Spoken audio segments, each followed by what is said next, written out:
Hello everyone, my name is Vinod Solanki and I will teach you English for class 10. Class 10 का हमारा जो first chapter है जिसका नाम है लेटर टू द गॉड यानी कि भगवान को एक पत्र। इस चैप्टर में हम पढ़ेंगे कि किस प्रकार एक किसान की बारिश के कारण फसल बर्बाद हो जाती है और इसका जो नुकसान है वो जो किसान है वो भगवान से मांगता है और भगवान को एक लेटर लिखता है। तो देखते हैं कि भगवान को वो लेटर लिखता है जिसकी वो डिमांड कर रहा है नुकसान की भरपाई के लिए। क्या वो डिमांड पूरी होती है या नहीं, हम देखते हैं। स्टार्ट करते हैं। The house the only one in the entire valley set on the crest of a low hill यानी कि वह घर जो उस पूरी वैली यानी कि संपूर्ण घाटी पर जो एकमात्र था जो कि क्रेस्ट क्रेस्ट यानी कि टॉप ऑफ अ हिल यानी कि पहाड़ी की ऊंचाई पर बना हुआ था, जो नीचे वाली जो घाटी है वहां पर था। From this height, one could see the river and the field of ripe corn dotted with the flower that always promise a good harvest। यानी कि उस ऊंचाई से, उस हाइट से जो रिवर है वो आसानी से देखी जा सकती है, जो फील्ड है ऑफ राइप कॉर्न यानी कि जो पकी हुई जो फसल के जो खेत है उनको वहां से देखे जा सकते हैं, जो डॉटेड विद फ्लावर्स यानी कि फ्लावर्स के ऊपर जो डॉटेड है, ठीक है, वो भी देखे जा सकते हैं। और वहां से मानो ये प्रॉमिस किया जा रहा है उस फसल के द्वारा कि वो एक इस बार जो फसल जो होगी वो गुड हार्वेस्ट यानी कि अच्छी फसल होगी। The only thing the earth needed was a downpour or at least a shower। अब उस अर्थ को या फिर कह सकते हैं कि उस ग्राउंड को, जमीन को, इन खेतों को सिर्फ एक ही चीज की आवश्यकता थी, वो है डाउनपोर यानी कि बारिश की, या फिर और यानी या फिर एटलीस्ट यानी कम से कम बौछार की। बौछार होती है बारिश की बूंदे।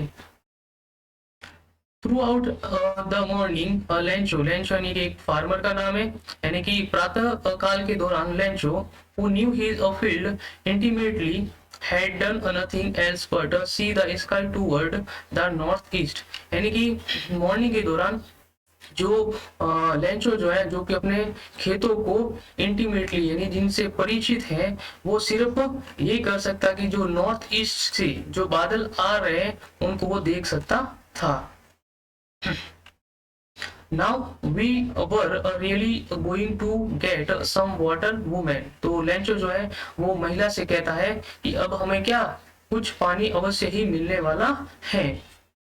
The woman who was preparing a super reply, यानी कि वह महिला जो सुपर यानी कि रात का भोजन जो है वो प्रिपेयरिंग कर रही थी यानी कि तैयार कर रही थी, उसने रिप्लाई दिया यस, हाँ, गॉड विलिंग यानी कि भगवान की अगर इच्छा हुई तो। विलिंग होती है इच्छा। The older boy were working in the field यानी कि जो बड़ा जो लड़का है, बड़े जो लड़के हैं वो फील्ड यानी कि खेतों में काम कर रहे थे। While the smaller one were playing near the house, और जो छोटे लड़के थे वो नियर यानी पास ही में घर के नजदीक में खेल रहे थे। Until the women call to them all, यानी जब तक कि महिला ने उनको पुकार नहीं दिया। कम फॉर डिनर यानी कि रात्रि के भोजन के लिए आ जाओ। It was during the meal that यानी कि भोजन के दौरान, मील होता है भोजन, भोजन के दौरान, just as Lencho had predicted, जैसे कि लेंचो ने भविष्यवाणी की। प्रिडिक्टेड यानी कि भविष्यवाणी की। Big drop of rain began to fall यानी कि बारिश की जो बड़ी बूंदे हैं वो क्या गिरना आरंभ हो गई है। बिगेन यानी कि आरंभ होना, फॉल यानी कि गिरना। In the north east huge mountain of clouds could be seen approaching यानी कि नॉर्थ ईस्ट की दिशा से जो बादल है, जो क्लाउड यानी बादल है, बड़े बड़े माउंटेन के रूप में अप्रोचिंग यानी कि आ रहे हैं, उनको देखा जा सकता है कि वो उधर आ रहे हैं। The air was fresh and sweet यानी कि जो हवा जो थी वो फ्रेश, फ्रेश यानी स्वच्छ और मधुर थी। The women went out for no sorry The man went out for no other reason than to have the pleasure of feeling the rain on his body. अब वह आदमी जो बाहर गया, वेंट आउट यानी बाहर गया, उसका सिर्फ एक ही रीजन था, ठीक है। अब रीजन वो क्या था कि वो उस बारिश को वो अपने बॉडी पर क्या करना चाहता था, फील करना चाहता था, उसका आनंद लेना चाहता था। प्लेजर होता है आनंद, फील यानी कि महसूस करना। And when he return he exclaim यानी कि जब वो वापस आया, रिटर्न यानी जब वापस आया या लौटा, ही एक्सक्लेम यानी कि उसने चिंता से कहा, there aren't rain drop falling from the sky यानी कि उसने कहा कि जो आकाश से बारिश गिर रही है वो बारिश नहीं है। दे आर न्यू कॉइन, ये क्या है, नए सिक्के हैं। कॉइन होते हैं सिक्के। The big drop are 10 cent pieces and the little ones are 5। उसने कहा कि जो बड़ी बूंदे हैं वो 10 सेंट पीसेज यानी कि सेंट होता है $1 का 100वां भाग, यानी कि जो बड़ी बूंदे हैं वो 10 सेंट के टुकड़ों में है और छोटे जो बूंदे हैं वो 5 कॉइन के सिक्के हैं। आगे देखें।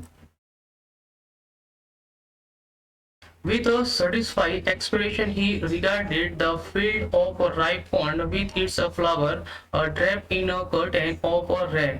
यानी कि उसने satisfy expression यानी कि मुद्रा के साथ उसने अपने जो खेत है जहां पर फसल जो है वो पक चुकी है, उन फूलों को वो क्या करता है, रिगार्डेड करता है। Drape in a curtain of rain यानी कि मानो कि ये जो उनकी जो फसल है, पकी हुई फसल है, जो फूल जो है वो एक बारिश की बूंदों के जो एक प्रकार का पर्दा है, ठीक है, उसमें वो लिपट चुकी है। ड्रेप यानी कि लिपटना, कर्टन होता है पर्दा।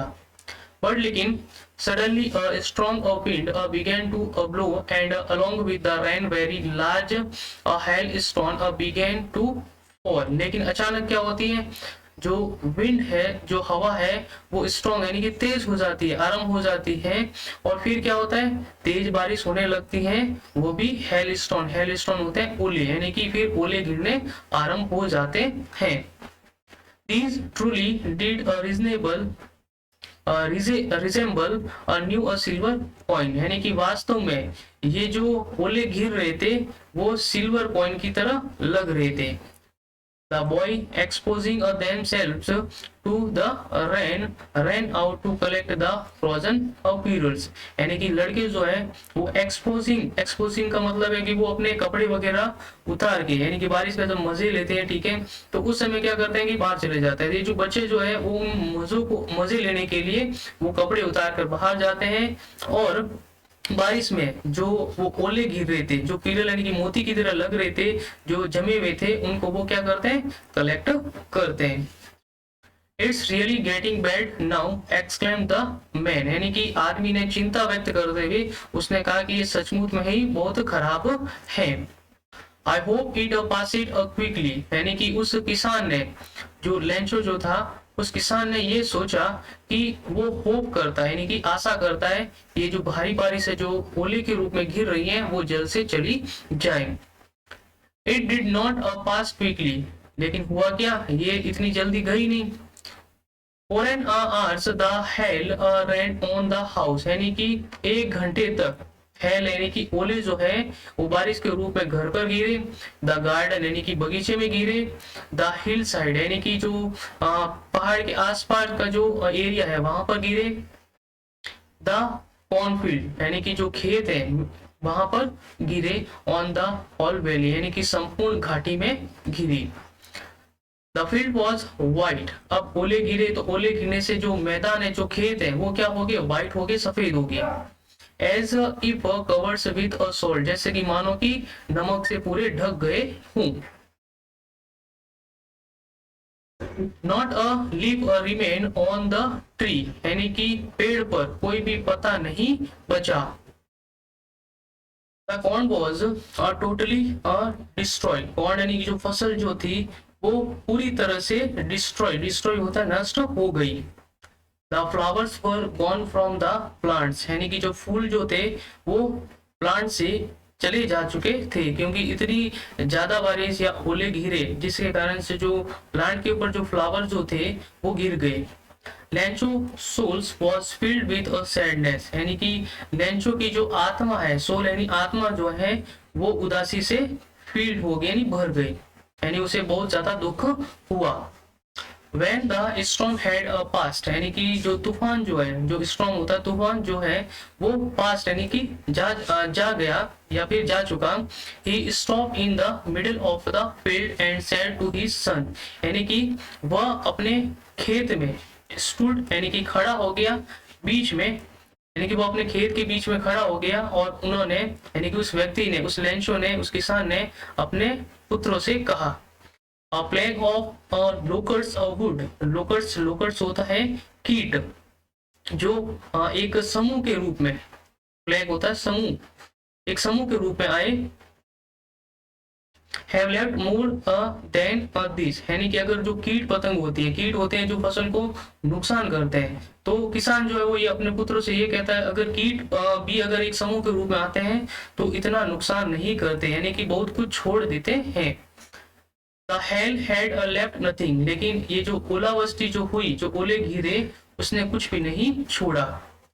This year we will have no pond, तो किसान जो है वो अपने पुत्रों से कहता है कि इस साल हमारे पास किसी भी प्रकार की कोई फसल नहीं होगी। आगे देखें। That night was a sorrowful one, यानी कि वह रात जो थी वो उनके लिए क्या, सॉरोफुल यानी कि दुख भरी रात थी। All our work for nothing, यानी कि जो हमारा जो वर्क जो था, हमारा जो काम जो था, अब वो व्यर्थ ही रहा। There is no one who can help us, यानी कि कोई नहीं है जो हमारी सहायता कर सकता है। We will all go hungry this year, यानी कि हम सभी को इस साल क्या, भूखे ही रहना होगा। हंग्री होता है भूखे रहना। तो स्टूडेंट ये था हमारे इस चैप्टर का फर्स्ट पार्ट। इसका जो नेक्स्ट जो पार्ट होगा वो आपको आगे नेक्स्ट वीडियो में मिलेगा।